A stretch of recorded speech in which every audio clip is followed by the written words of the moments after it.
I am so comfortable with my comfort zone. सिद्धीने मला call करून सांगितलं की तुझं कंपनीमध्ये सिलेक्शन झालेलं आहे. मग मला रिझल्ट वगैरे आला. मग मी सगळ्यांना कॉल करून सांगितलं की माझं सिलेक्शन झालं, माझं सिलेक्शन झालं. मी त्यावेळेस खूप हॅपी होते की बाबा ठीक आहे, एकदाच झालं. सो हे गाईज, गुड मॉर्निंग.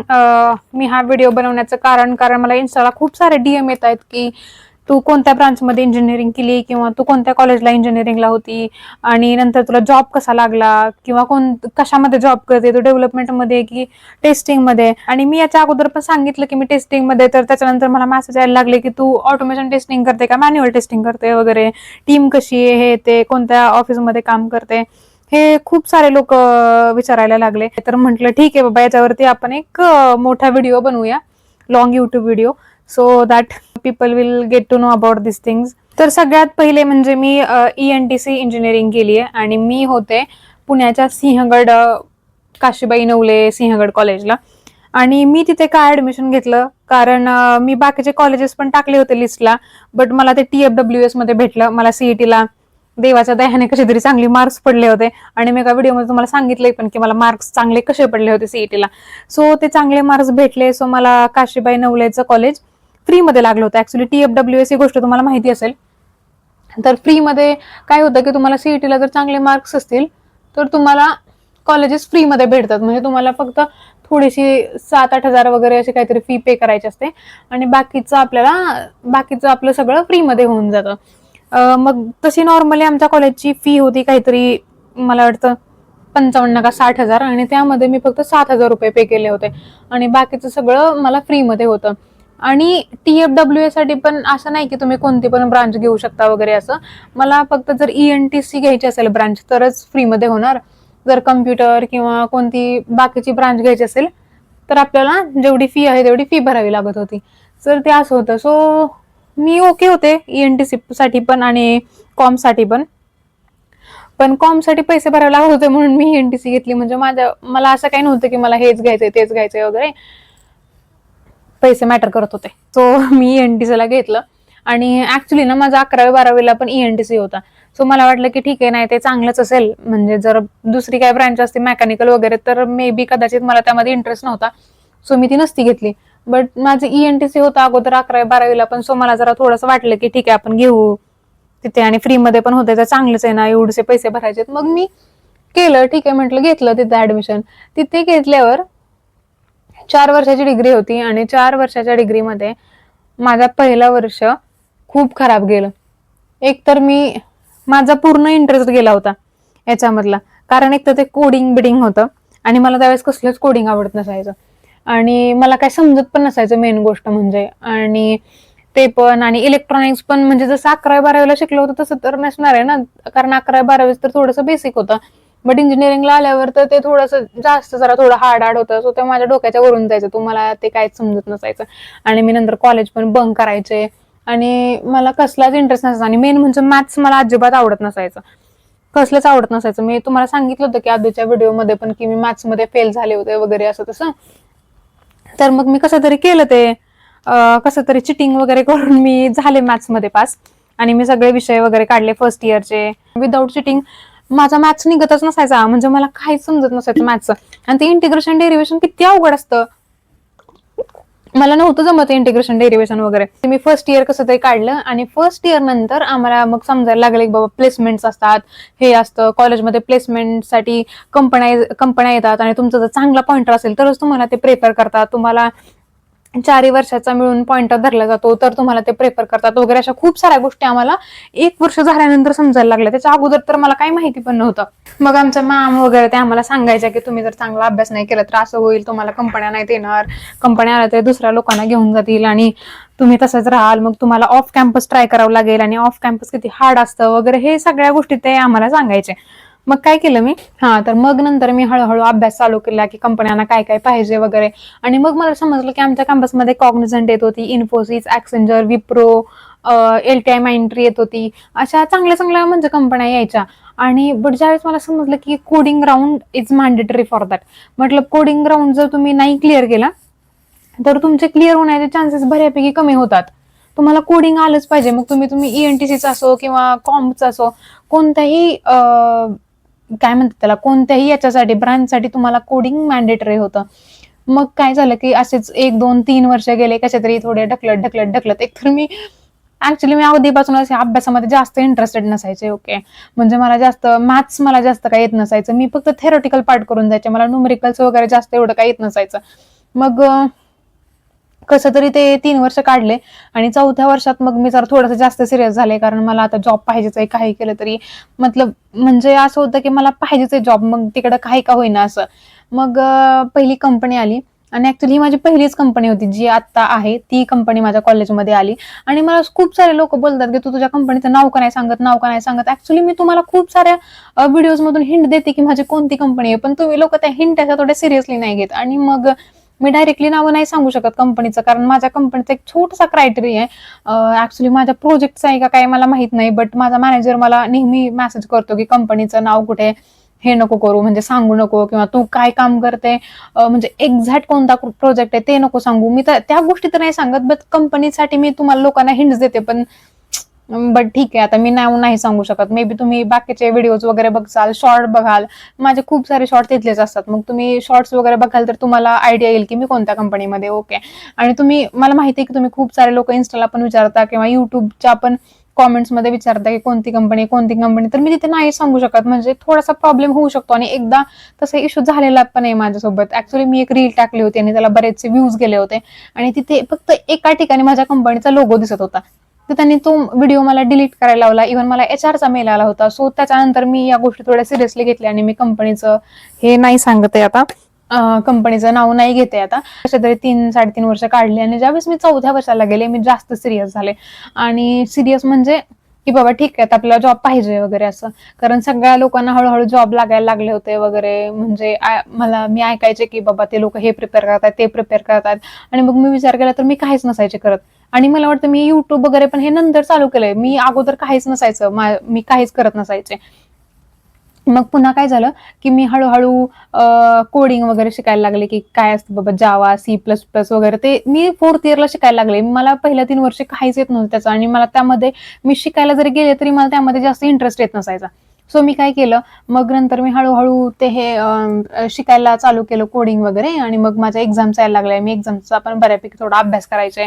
मग एक्झाम चालू असतानाच मध्ये मध्ये कंपन्या यायच्या, मग आम्हाला दोन्ही पण हे करायला लागायचं की कंपनीचा पण अभ्यास करायचा आणि एक्झामचा पण अभ्यास करायचा. मग दोन्ही जरा जास्त बर्डन येऊन जायचं ऍक्च्युली, बट त्यावेळेस ते बर्डन काहीच वाटत नसायचं. म्हणजे मी आता मला ते थोडंसं मागच्या याच्यामध्ये गेल्यावर मला ते आठवतंय की म्हणजे मी किती अभ्यास केलेला. लिटरली मी लायब्ररीमध्ये जायचो, मी आणि सिद्धी माझी फ्रेंड, आम्ही दोघे लायब्ररीमध्ये जायचो.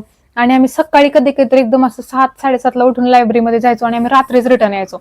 मग लायब्ररीमधून तिथे आसपास कुठेतरी काहीतरी खा, मग नंतर इतकी झोप तर लागायची माहिती. आम्ही दोघी पण एकतर अभ्यासामध्ये इंटरेस्टेड नसायचो, पण तरी पण मला एवढी झोप लागायची, आम्ही दोघींना पण झोप लागायची.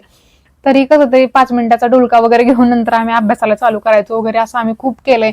नंतर आधीमध्ये प्रोजेक्टचे इंटरव्ह्यूज असायचे, काय काय म्हणजे खूप काय काय गोष्टी असायच्या यार.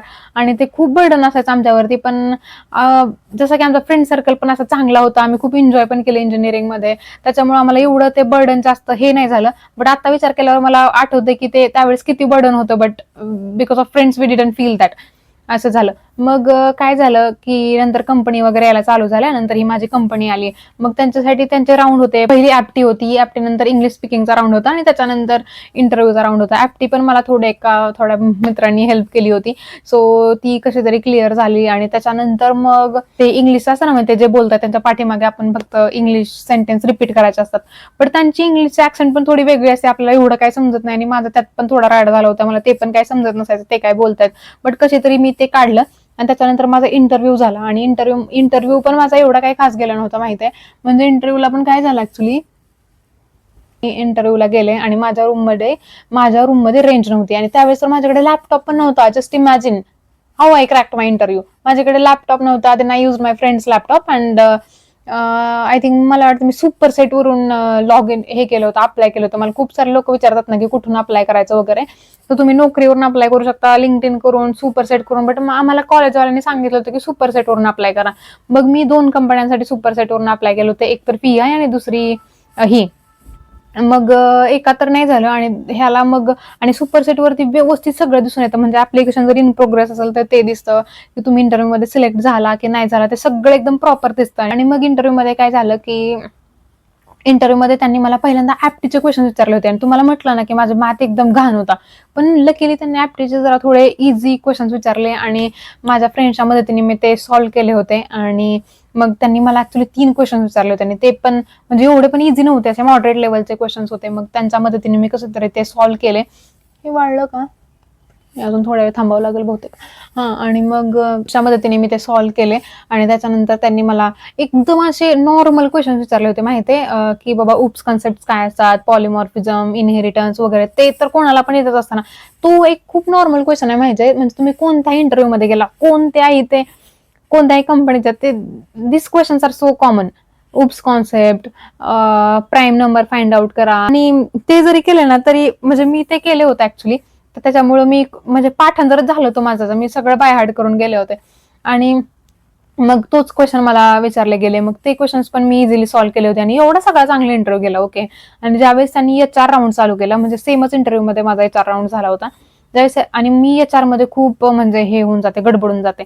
तर तुम्ही नॉर्मल क्वेश्चन विचारले ना की अभ्यासाच्या रिलेटेड वगैरे, किंवा याच्या रिलेटेड की तुम्ही इंजिनिअरिंग मध्ये काय केलं त्याच्या रिलेटेड, तर easily I can answer. But when they will ask HR type questions no, then I don't understand how to say. म्हणजे त्यांनी मला लिटरली काय विचारलं माहितीये का, ते मला बोलले की तू एकटीच इंजिनियर आहे का, तुमच्या घरातले बाकीचे काय करतात. मग माझ्या घरात 7-8 इंजिनियर. ओके. मग मी शो ऑफ साठी म्हटले की हा माझ्या घरामध्ये एवढे इंजिनियर्स आहेत, असं तसं. तर ते म्हणे ओ ओके, मग त्यांनी इंजिनिअरिंग केली म्हणून तुला पण इंजिनिअरिंग करायचे का, तुझा स्वतःच असं काही मत वगैरे नाहीये का. म्हटलं आता हाय, हे काय आलं मधूनच. बट मी म्हटलं नाही, मला आवडते टेक्नॉलॉजीज वगैरे, मला आवडतात, आणि मला काढायचा इंटरेस्ट नव्हता त्यावेळेस टेक्नॉलॉजीमध्ये. माहिती आहे, मला लिटरली माहित सुद्धा नव्हतं की कोणत्या टेक्नॉलॉजी. ते मी बाय हार्ट केलं होतं की ते ब्लॉकचेन ब्लॉकचेन, वेब डेव्हलपमेंट वगैरे असं तसं असतं. म्हणजे मी बाय हार्ट करून गेले ते काही 1-2-4 टेक्नॉलॉजीज. आणि मग नंतर त्यांनी मला विचारलं ठीक आहे, तुला टेक्नॉलॉजीमध्ये इंटरेस्ट आहे का, मग कोणकोणत्या टेक्नॉलॉजीत. मग मी जे त्या लिस्ट प्रिपेअर करून गेले होते ती लिस्ट सांगितली, आणि मी एंडिंगला ब्लॉकचेन सांगितलं. मग ते म्हणे ब्लॉकचेन काय आहे ब्लॉकचेन. मग मी म्हटलं ते नाही माहिती. तर म्हणे ओके, तर तुला टेक्नॉलॉजी कोणकोणत्या आहेत ह्या माहिती आहे, बट तू त्या टेक्नॉलॉजीमध्ये काय आहे हे तुला माहित नाही. मग मी हसायला लागले, कारण माझा पडदा फाश झाला होता की मी पूर्ण पाठांतर करून गेले. मग ते झाल्यावर मग ते बोलले की बाबा ठीक आहे, मग तुझा भाऊ काय करतो छोटा. म्हटलं माझा भाऊ इंजिनिअरिंग करतोय, तो 3rd इयरला आहे. मे बी तो 2nd इयरला होता त्यावेळेस. मी म्हटलं हा 2nd इयरला आहे. मग तो म्हणे की तू त्याला काय सल्ला देशील. आणि हा क्वेश्चन विचारायच्या आधी मला पॅन कार्ड दाखवायचं होतं. ओके. आणि माझा पहिलाच इंटरव्ह्यू होता, ऑब्व्हियसली मी थोडी नर्वस होणार आहे, आणि पॅन कार्ड दाखवताना माझा हात असा थोडा थरथर कापत होता. तर ते बोलले की तू कॉन्फिडंट नाहीये, आणि आमच्या कंपनीला असा म्हणजे कॉन्फिडन्स नसलेल्या लोक नको आहेत माझ्या कंपनीमध्ये. We want confident people like that. He was talking. Then he asked तू तुझ्या भावाला काय सल्ला देशील. मग ऑब्व्हियसली हा मला म्हटला, आता नॉर्मली आपण हेच सांगणार ना की एखादा माणूस आपल्याला म्हणतोय की तुझ्यामध्ये कॉन्फिडन्स नाही, आणि नंतर विचारतोय की तू तुझ्या भावाला काय सल्ला देणार. एक तर आपलं डोकं पण त्या टायमिंगला जास्त चालत नाही. तर मी म्हटलं मी त्याला सांगेल की बाबा तू जे पण काही करशील तर कॉन्फिडन्स नाही कर. आणि त्याचं डोकं नक्की काय होतं काय माहिती, त्याने मला काय विचारलं नेक्स्ट क्वेश्चन माहितीये, बाबा ठीक आहे, मग तू जर असं सांगशील तर तो चुकीच्या गोष्टी पण करू शकतो ना कॉन्फिडन्स नाही. एक तर माझं नॉर्मल क्वेश्चनला डोकं चालत नाही, एवढं अवघड क्वेश्चन्सला कसं चालणार आहे. तर मी म्हटलं हो राईट, मग मी त्याला सांगेल की कॉन्फिडन्स नाही, फक्त चांगल्याच गोष्टी कर. म्हणजे एवढं बावळट आन्सर दिलं होतं मी त्यावेळेस. आणि तो पण हसायला लागला, मी पण हसायला लागले, कारण मला कळालं होतं की किती फुलिश आन्सर दिले मी. आणि की ठीक आहे, I am done with your interview वगैरे. सेम प्रश्न विचारला की मी कुठे इम्प्रुव्हमेंट केली पाहिजे वगैरे. तर ते बोलले की मी हा प्रश्न विचारल्यावर त्याने पुन्हा अजून मला एक प्रश्न विचारला की तुला काय वाटतं, तू कुठे इम्प्रुव्हमेंट केली पाहिजे. म्हटलं अरे बाबा, मी तुला विचारते, तू सांग ना, मला कशाला विचारतोय डबल. एक तर तू असे काहीतरी प्रश्न विचारतो, एक तर माझ्या डोक्यात पण घुसत नाहीयेत, आणि वरून मी जे विचारायला त्याला पण रिपीट क्वेश्चन्स करतोय. तर मग मी म्हटलं की बाबा आता कॉन्फिडन्स म्हटलं होता तेच सांगावं. आता एवढं एक तर आपण घाबरलोय, आणि त्यात काय आठवणार आहे. मग म्हटलं हा तुम्ही बोलला की कॉन्फिडन्स नाहीये वगैरे असं, मग मी कॉन्फिडन्स वाढवायचा प्रयत्न करेल. Again he started laughing. I was also laughing. तर मला कळत नव्हतं की बरं जाऊ दे, तुम्हाला काय सांगू, माझी कंडिशन एकदम खराब कंडिशन झाली होती माझी फर्स्ट इंटरव्ह्यूला. आणि मग असा बोलला, तर तो बोलला की मला विचारायचं होतं ऍक्च्युली मी सिलेक्ट झाली का नाही, पण असं कसं विचारायचं ना. मग मी नाही विचारलं, बट मला खूप अशी इच्छा होती आतून की ठीक आहे आपण विचारावं. बट नंतर तो बोलला की हा okay, but you are good, but we want confident people in our company. असं कोण भेटणार आहे पहिल्याच इंटरव्ह्यू मध्ये की ज्याच्यामध्ये भरभरून कॉन्फिडन्स असेल. म्हणजे असतील लोक, बट मी तर नव्हते. मग मला वाटलं की ठीक आहे बाबा, माझं नाही होत सिलेक्शन. आणि नंतर मग 7-8 दिवसाने माझा रिझल्ट आला की माझं सिलेक्शन झालंय आणि मी तर रूम मध्ये मस्त आरामात चिल पडले होते. सिद्धीने मला कॉल करून सांगितलं की तुझं कंपनीमध्ये सिलेक्शन झालेलं आहे. मग मला रिझल्ट वगैरे आला. मग मी सगळ्यांना कॉल करून सांगितलं की माझं सिलेक्शन झालं. मी त्यावेळेस खूप हॅपी होते की बाबा ठीक आहे, एकदाच झालं. मी हॅपी याच्यासाठी नव्हते की बाबा वा माझं फर्स्ट कंपनीमध्ये सिलेक्शन झालं, म्हणजे मी होते, बट त्याच्यापेक्षा जास्त हॅपी मी या गोष्टीमुळे होते की बाबा ठीक आहे, आता पुन्हा हाच अभ्यास नाही करावा लागणार आणि पुन्हा बाकीच्या कंपन्यांना नाही अप्लाय करावं लागणार. आता मी कम्फर्ट झोन मध्ये जाईल का असं. आणि मी खूप कम्फर्ट झोन मध्ये जाते माहितीये. म्हणजे लोक म्हणतात ना की तुम्ही कम्फर्ट झोनच्या बाहेर पडा तर तुम्ही जग बघू शकता वगैरे. नाही, मी पडूच नाही शकत त्याच्या बाहेर. I am so comfortable with my comfort zone. कसं बाहेर पडणार आहे यार मी. आपण जर एका गोष्टीसोबत कम्फर्टेबल झालो ना तर मला दुसऱ्या गोष्टी अजिबात आवडत नाहीत. आवडत म्हणजे मी त्याचा विचारच करत नाही, असं होतं. Okay, so that's it for today. Bye. मला आता हे धुवायला जायचंय, माझी मुलतानी माती वाळलेली आहे. सो भेटूया उद्याच्या ब्लॉग मध्ये. Bye, stay tune.